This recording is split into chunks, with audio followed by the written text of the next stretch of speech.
अस्सलाम वालेकुम बच्चों।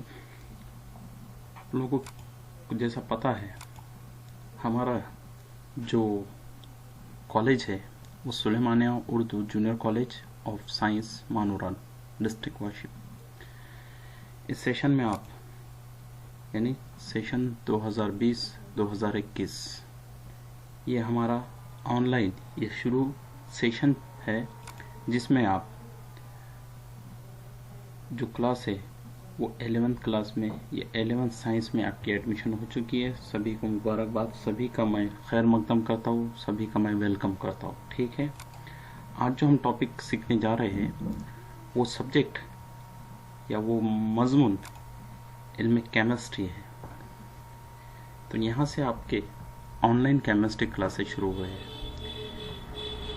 इस ऑनलाइन क्लासेस में आपको रोज़ या हफ्ते में 2 से 3 बार वीडियो अपलोड किया जाएगा।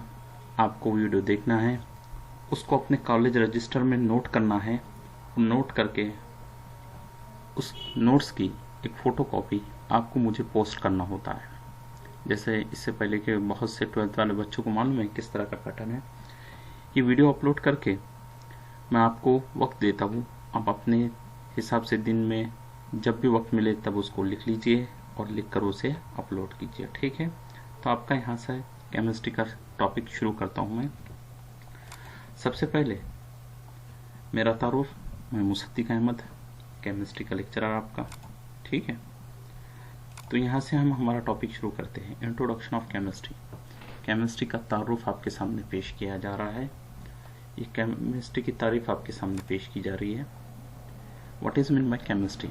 The branch of the science with the study of matter of structure, composition, property and the changes or the reactions they undergo। यानी साइंस की वो शाख जिसमें माद्दे की शक्ल, मुरक्कब, खुसूसियात और इनके तहत होने वाली तब्दीलियाँ या रद्द अमल के बारे में मुताला किया जाता है, उसे केमिस्ट्री या इल्म कीमिया कहा जाता है। यहाँ एक चीज़ समझने लायक है, यहाँ पर माद्दे की शक्ल, ठोस माय गैस, मुरक्कब यानी कोई भी जो मादा है वो किस शक्ल में पाया जाता है, जौहर की शक्ल में, मुरक्कब की शक्ल में या अनासिर की शक्ल में। खुसूसियात, हर मादा चाहे ठोस हो, माय हो, गैस हो, वो अपने कुछ खुसूसियात रखता है। उस खुसूसियात के होने और वो खुसूसियात के साथ कुछ तब्दीलियाँ भी जाहिर करता है। इन सारी चीज़ों का मुताला करना कहलाता है इल्म केमिस्ट्री। इल्म केमिस्ट्री को अगर से देखा जाता है तो मोटे मोटे तौर पर 8 ब्रांचों में तकसीम किया जाता है। वैसे केमिस्ट्री की बहुत सारी शाखें हैं, बहुत सारी ब्रांचेस हैं, मगर ख़ास तौर पर इसे 8 जमातों में तकसीम किया गया है, जिसमें से पहली जो ब्रांच है फिजिकल केमिस्ट्री है, दूसरी जो ब्रांच है ऑर्गेनिक केमिस्ट्री है, तीसरी जो ब्रांच है वो इनऑर्गेनिक केमिस्ट्री है, चौथी जो ब्रांच है वो एनालिटिकल केमिस्ट्री है, पाँचवीं जो है इन्वायरमेंटल केमिस्ट्री है, छठी इंडस्ट्रियल केमिस्ट्री है, सातवीं बायोकेमिस्ट्री है और आठवीं न्यूक्लियर केमिस्ट्री है। ऐसे 8 शाखें। 8 शाखों में से हमें मेन ये 3 शाखें देखना है। ये आपको जो सिलेबस दिया है वो फिजिकल केमिस्ट्री, ऑर्गेनिक केमिस्ट्री और इनऑर्गेनिक केमिस्ट्री। इसमें से फिजिकल और इनऑर्गेनिक पहला और तीसरा ये दोनों मिला के एक पेपर तैयार होता है, और ऑर्गेनिक केमिस्ट्री इसमें थोड़ा सा इनऑर्गेनिक का या ऑर्गेनिक का पार्ट मिला के ऑर्गेनिक केमिस्ट्री तैयार किया जाता है। ऑर्गेनिक केमिस्ट्री बड़ा पोर्शन है, इम्पोर्टेंट पोर्शन है। ठीक है, तो हमें ये तीनों मेन ब्रांचेस देखना है और उसके अलावा इन 8 का तारुफ देखना है। ठीक है, सबसे पहले फिजिकल केमिस्ट्री। फिजिकल या तबीयाती केमिस्ट्री भी कहा जाता है। The branch of the chemistry that studies the uses of technique and theories of physics. यानी टेक्निक एंड थ्योरीज, तबीयत के तकनीकों का और उसके थेरीज का, फिजिक्स के तकनीकों और थेरीज का इस्तेमाल किया जाता है केमिस्ट्री में, उसे कहा जाता है फिजिकल केमिस्ट्री। द केमिस्ट्री की शाख जिसमें कीमियाई निज़ाम की तहक़्क़ुक़ के लिए तबीयत की तकनीकों और नज़रियात का मुताला किया जाता है, उसे क्या कहा जाता है? Physical chemistry. बहुत से ऐसे केमिकल रिएक्शंस हैं, बहुत से ऐसे केमिकल मादे हैं, बहुत से ऐसे केमिकल चीज़ें हैं जो फिज़िक्स से भी रिलेटेड है। इसलिए हमें फिज़िक्स पर भी ध्यान देना है और साथ में केमिस्ट्री भी उससे रिलेटेड स्टडी करना है। ठीक है, उसके बाद organic chemistry, the branch of the chemistry with the study of hydrocarbon, hydrogen, carbon, carbon, hydrocarbon compounds made of hydrogen and carbon, यानी केमिस्ट्री की वो शाखा जिसमें हाइड्रोकार्बनी मुरक्कबात यानी जिनमें हाइड्रोजन और कार्बन होते हैं या हाइड्रोजन और कार्बन से बने होते हैं, इसका अगर से मुताला किया जाता है तो उसे नामियाती केमिस्ट्री या ऑर्गेनिक केमिस्ट्री कहा जाता है। ऑर्गेनिक केमिस्ट्री का भी दूसरा नाम कार्बन केमिस्ट्री भी कहा जाता है इसे। क्यों? क्योंकि जितने भी कार्बन कंपाउंड है सब ऑर्गेनिक केमिस्ट्री में या नामियाती केमिस्ट्री में शामिल होते हैं। ठीक है। तीसरा, इनऑर्गेनिक केमिस्ट्री बहुत बड़ी केमिस्ट्री है, गैर नामियाती केमिस्ट्री, और सबसे इंपॉर्टेंट उसमें का ये पीरियोडिक टेबल सबसे अहम है। आप सभी को एक काम करना है, मार्केट में 5 रुपये या 10 रुपये का एक पीरियोडिक टेबल मिलता है, आपके रजिस्टर पर लेकर उसको चिपका लेना है। सबसे ज़्यादा इस्तेमाल होने वाला जो केमिस्ट्री में चीज़ है वो है पीरियोडिक टेबल। इंशाल्लाह अगले वीडियो में आपको पीरियोडिक टेबल और उसके अनासिरों का तारुफ कराऊंगा। उससे पहले यहाँ पर इनऑर्गेनिक केमिस्ट्री या गैर नामियाती केमिस्ट्री के बारे में थोड़ा सा मुताला करते हैं। The branch of the chemistry with the study of chemical other than organic compound with metals and non metals is called as inorganic chemistry.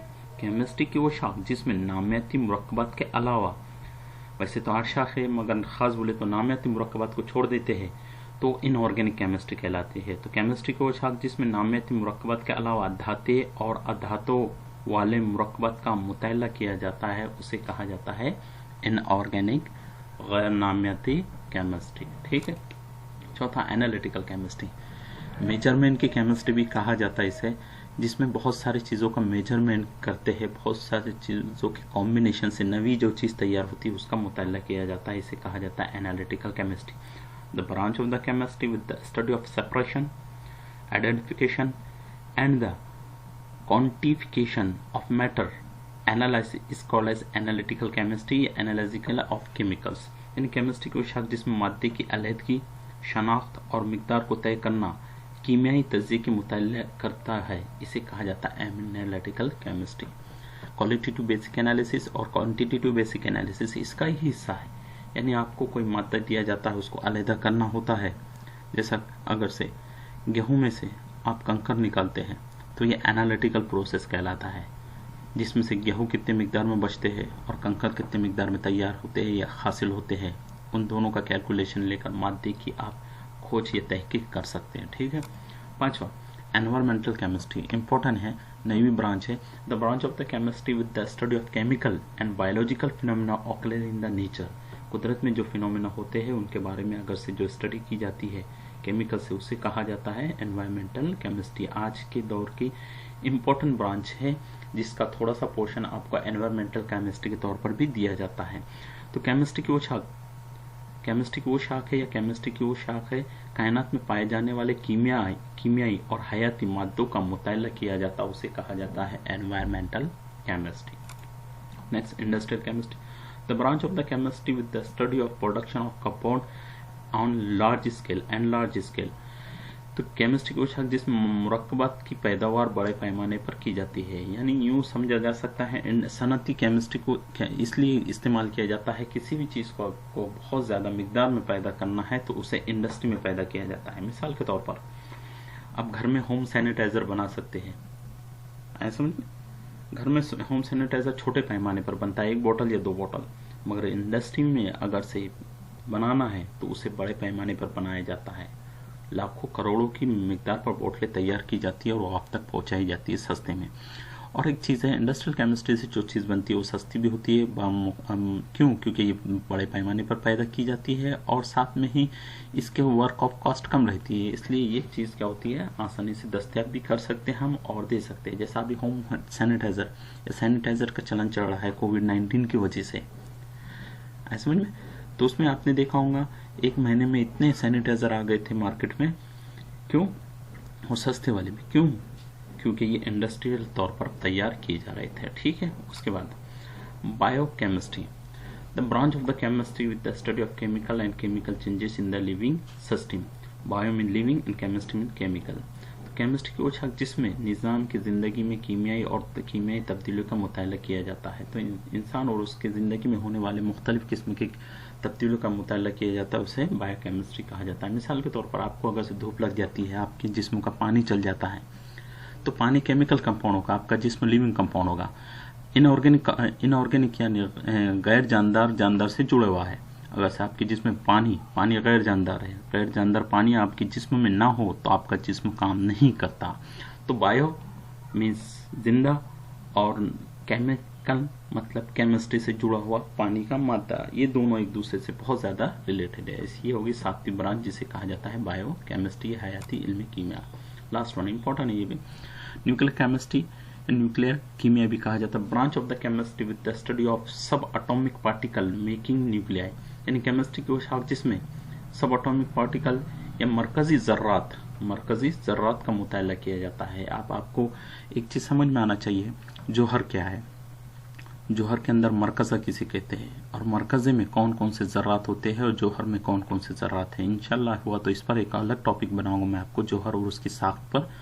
तो उस टाइम पर आपको मरकज़ी ज़र्रात किसे कहते हैं, इलेक्ट्रॉन, प्रोटॉन, न्यूट्रॉन। ये जो शक्ल बताई गई है ये एक जौहर की है जिसमें ये मरकज़ा है और मरकज़ा के अंदर मदार है और मदारों में ये इलेक्ट्रॉन क्या कर रहे हैं, गर्दिश कर रहे हैं। तो इसका अगर से आप मुताला करते हैं तो इसे न्यूक्लियर केमिस्ट्री कहते हैं। मरकज़ा और उसमें मौजूद मरकज़ी ज़र्रात का आप अगर से मुताला करते हैं तो उसे न्यूक्लियाई केमिस्ट्री कहते हैं। तो इस तरह से ये हमारी 8 ब्रांचेस थी, जिसमें पहली फिजिकल, दूसरी ऑर्गेनिक, तीसरा इनऑर्गेनिक, चौथा एनालिटिकल, 5वां एनवायरमेंटल, 6ठा इंडस्ट्रियल, 7वां बायोकेमिकल और 8वां न्यूक्लियर केमिस्ट्री का स्टडी हमने किया था। ठीक है, आपको होम असाइनमेंट के तौर पर ये सारे तारीफें जो आपको ये सारी तारीफें आपको आपकी 11वीं जमात के रजिस्टर में लिखकर मुझे व्हाट्सएप पर पोस्ट करके बताना है। ठीक है, ये आपका होगा home assignment. Wait for the quiz day, आपका आने वाला नेक्स्ट वीडियो के वास्ते आपने हफ्ते में इंतज़ार करना होगा कब आपका वीडियो, कभी भी आपको वीडियो 2 दिन या 3 दिन, दरअसल 12th वालों का सिलेबस अभी जोरों पर शुरू है, इस वजह से थोड़ा सा आप पर कम ध्यान दिया जाएगा। 2 या 3 दिन में एक वीडियो तैयार करके इंशाल्लाह आपको पोस्ट कर दिया जाएगा। Okay, thank you.